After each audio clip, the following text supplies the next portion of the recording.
Good day, everyone. It's Truth Seeker here. Today is the 27th of September, 18. What I would like to talk to you about is the simplicity of the gospel of Christ. For some reason, the gospel of Christ has become so polluted, complicated, and just plain difficult to understand the teachings. There are so many different interpretations of the gospel and misleading of the truth. Everyone thinks that they have the truth. This is why there are so many different Christian sects or denomination churches who have come together to organize themselves into an organization that have similar belief system, which enables them to spread their truth of the gospel through their teachings to the world. The teaching of Christ is not hard to understand. If you truly are seeking the truth of the gospel of Christ, you just have to ask our Heavenly Father to reveal these truths. Father, Christ will send you the Spirit of wisdom, which is your mother, and she will guide you into all truth. If you would just think for yourself, you would realize that how could 2.3 billion Christians in the world can be going to heaven? Did not Christ say that the way to the truth was a narrow path, and that many are called, but only a few find the path? And of those who found the path, only a few are chosen. How can all the Christians in the world be saved? Christ in his own words tells you how you can save yourself.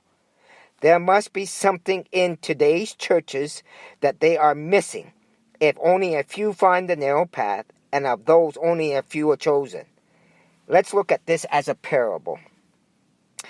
Let's assume that what's being taught in the Christian churches today is an outright lie.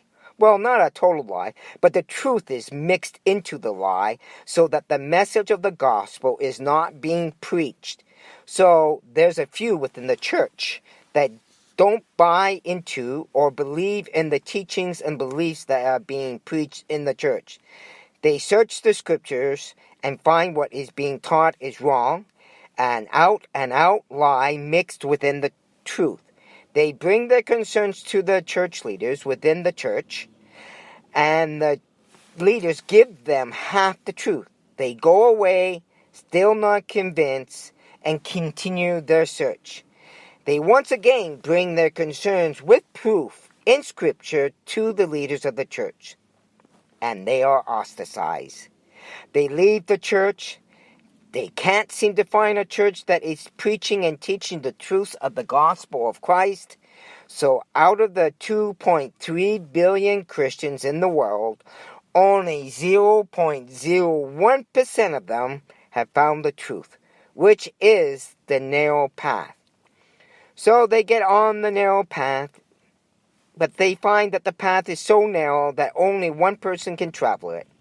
It is so narrow that it's easy to fall off onto other paths that lead back to a larger path, which even leads to an even larger path until you are once again back into the world system and are lost forever.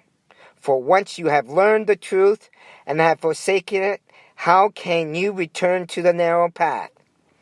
The narrow path has thorn bushes, thistles, twists and turns, bumps, holes, deep inclines, cliffhangers, rocks, boulders, and many other obstacles blocking the narrow path on the route that you are following.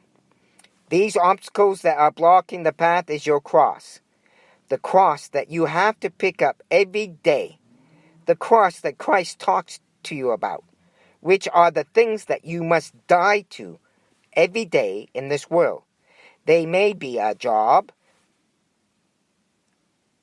money, a career, school, education, sports, watching TV, movies, women, men, pornography, cars, house, land, family, wife, children, grandchildren, cottage, vacation, saving, retirement, entertainment, yourself, ego, me, emotions, fear, being afraid, lust, greed, envy, jealousy, hatred, manipulation, materialism, worshiping false gods, friends, having fun, preoccupied with life and the world, deep desires, sexual pleasures, pleasing the flesh, your thoughts.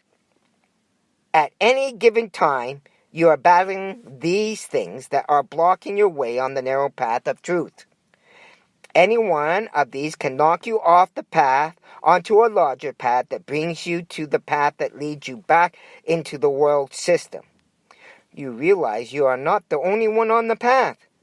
The problem is your cross and those who are in front of you on that narrow path.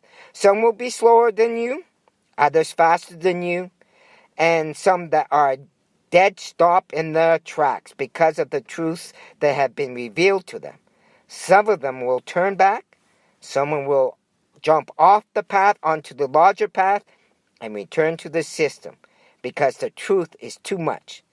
Others who have stopped are trying to understand what has been revealed to them and to come to a decision whether to go on or to jump off the path because of their burden of the cross is too much or the truth is too much to bear.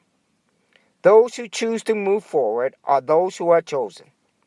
Their troubles of this world and the things of this world or the desires of the world system is no longer a part of them, for they had died completely to it all. All they seek is the truth and to become in Christ in obedience to Father's will for them. Many people out there are saying that they have the way, the truth, and the life, like the Hebrew movement, the Flat Earth movement, and many others. All these are there to distract those who are seeking the truth. But true truth seekers will continue on searching for they have had time to digest and understand these distractions by asking Father in heaven to guide them. All these distractions, as these distractions do have pieces of the truth, but they have been placed in your path to sideline you from what truly matters in life. It doesn't matter if you are a believer of the Flat Earth, Sphere Concave movement, Hebrew Roots movement, the Way movement, or any other movement. If it takes you away from the truth of the gospel of Christ, you have fallen off the narrow path. All these distractions that are taking you away from the truth doesn't mean a hill of beans when it comes to the truth of the gospel of Christ, which is the teachings of Christ. Christ explained that we live in a prison world system, and to be free from this prison, we must die to this world and to its system that controls us, which is your cross that you carry. This is what Christ meant and means by carrying your cross, by dying to yourself every waking moment, capturing, look at that, again, tongue-tied here, capturing every thought that comes into your mind, every desire, want, pleasure, to bring them under control and forsake them for a higher purpose. That purpose is to set free from the prison world by becoming Christ through love.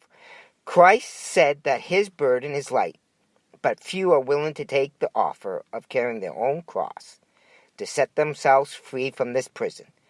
Christ said that the kingdom of heaven is within you. That's in us. Christ also said that the Father is in him, and that he is in the Father, and that he and the Father is in you, in us.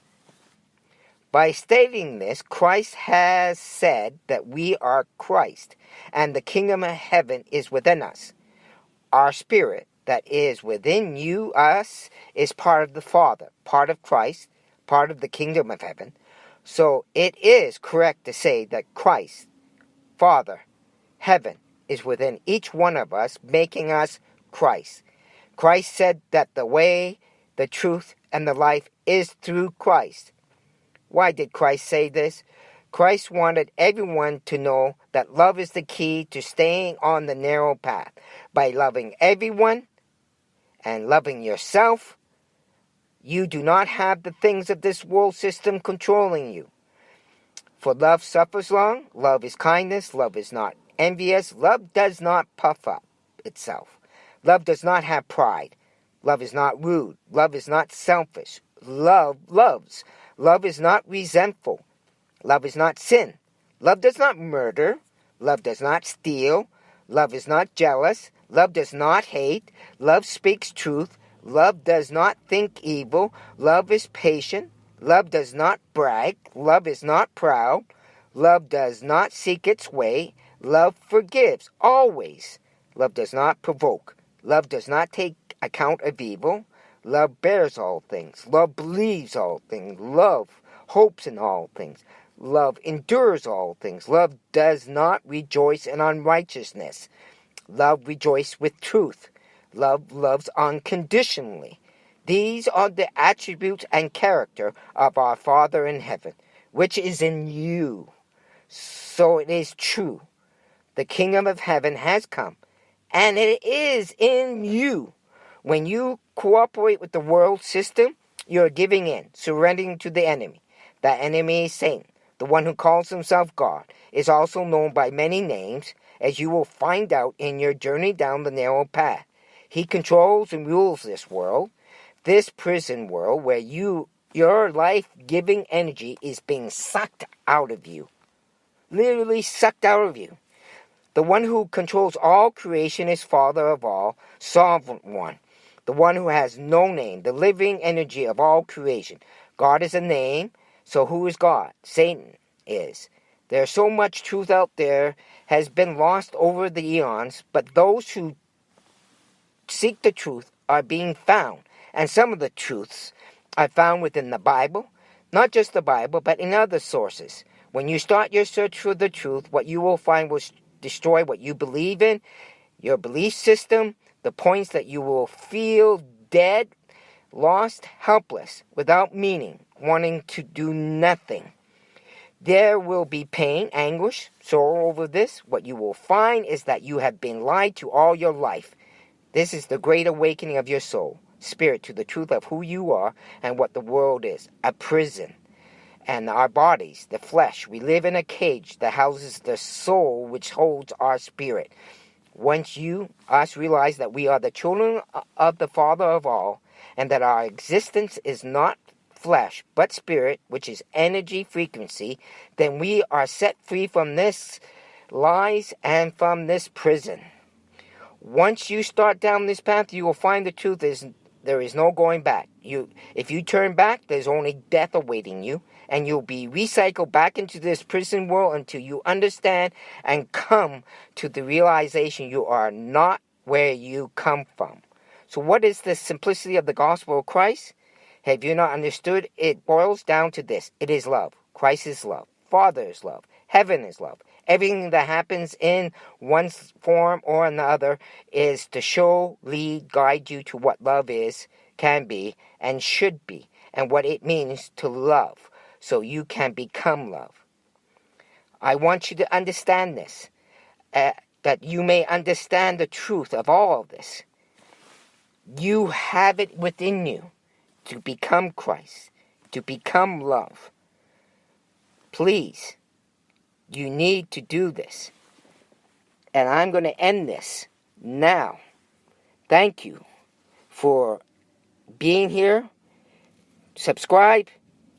Be a part of the movement. Be a truth seeker. And understand who you are. We'll get more into other aspects of where we come from and how we got here. Have a great day, and we'll be with you again next time on Truth Seeker.